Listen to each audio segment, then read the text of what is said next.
All right, so let's go ahead and pick up with our next story. We're going to continue talking about Israel, my friends. Unfortunately, there's quite a bit to say this week on Israel. So this next section of the show is focused on the media takeover, the media and social media and U.S. policy takeover by Israel, how Israel has control of U.S. foreign policy. This is no surprise to many of you out there, but we've got even more information about this. So let's go ahead and start with Marco Rubio.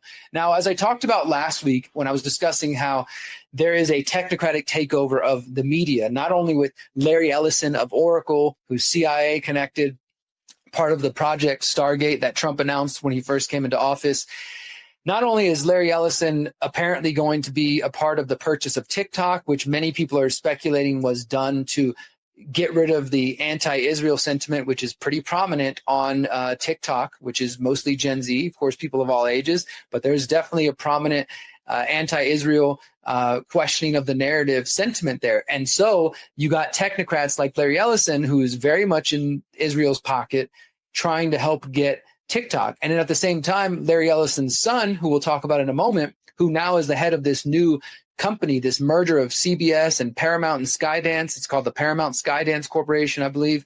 And his son, David Ellison, is also playing a big role. So you got both Ellisons. The elder Ellison, who's 80 now, started Oracle. He's been calling for the freaking police state since 9/11, and he's the one who said we're going to have everybody on their best behavior once there's cameras everywhere and digital IDs and stuff like that.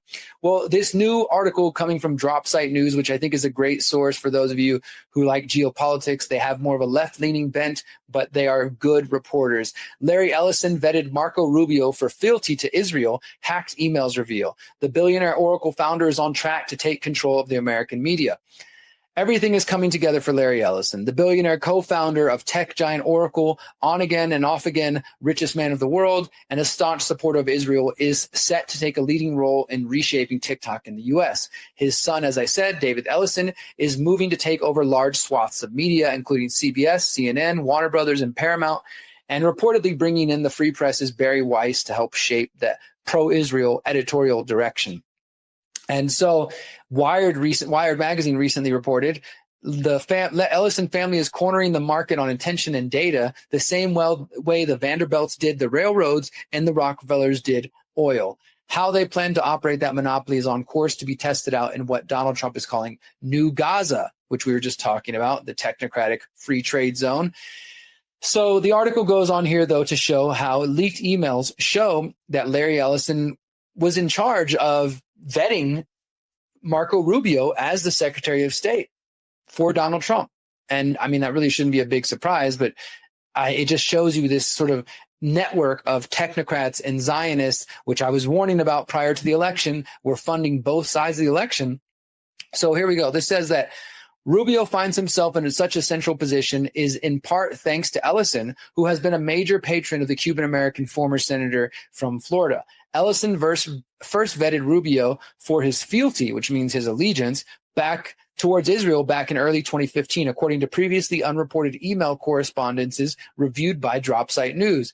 Rubio rose to prominence as a so-called Tea Party-backed conservative back in 2010, launching a presidential campaign in the 2016 cycle. As Secretary of State, he launched an unprecedented crackdown on free speech, detaining and attempting to deport critics of Israel precisely for the crime of their criticism of Israel. In early 2015, Ellison was emailing Ron Prosor, who was serving in the tail end of his time as the Israeli ambassador to the United Nations. He currently serves as the Israeli ambassador to Germany. At the time, Rubio was seen as a strong challenger in the GOP presidential field. The emails show that the Israeli diplomat and Ellison were arranging to meet with one another, with the Israeli diplomat soliciting Ellison's views on Rubio as a potential candidate who would advocate on behalf of Israel. It says, Larry, hi, please send me his speech. Thanks, Ron. On April 2015, the Israeli diplomat sent Ellison an email titled Rubio's Speech, asking him to send him a copy of the speech ahead of time. The next day, the two traded messages indicating that the Israeli diplomat and Ellison had dinner together and that Ellison would soon be meeting Rubio directly. He says, quote, I had a great time too, Ron. I'm looking forward to the next time. P.S. I'll tell you how dinner goes with Senator Rubio. Then on April 30th, Prosor sent another message to Ellison to follow up, sharing his phone number and thanking him again for the evening they spent together. He asked, how was the conversation with Mario Rubio? Did he pass your scrutiny? Did you have a chance to talk about Israel? I would love to chat. A few hours later, Ellison said, hi, Ron, great meeting with Marco Rubio. I set him up to meet with Tony Blair. Marco will be a great friend for Israel. Wow, they're making it clear. And then beyond that, they continue to talk. And a month later, Larry Ellison who had backed Mitt Romney at a fundraiser in 2012, he backed Rubio. So he goes first to meet with Rubio, sit down, have a dinner with him. He's communicating with the Israeli ambassador to the UN. And then they're talking about like, hey, well, where does he stand? Is he on Israel's side? And Ellison ends up endorsing him. And there's more details in this. Especially, I encourage you to learn more about the Tony Blair Institute for Global Change.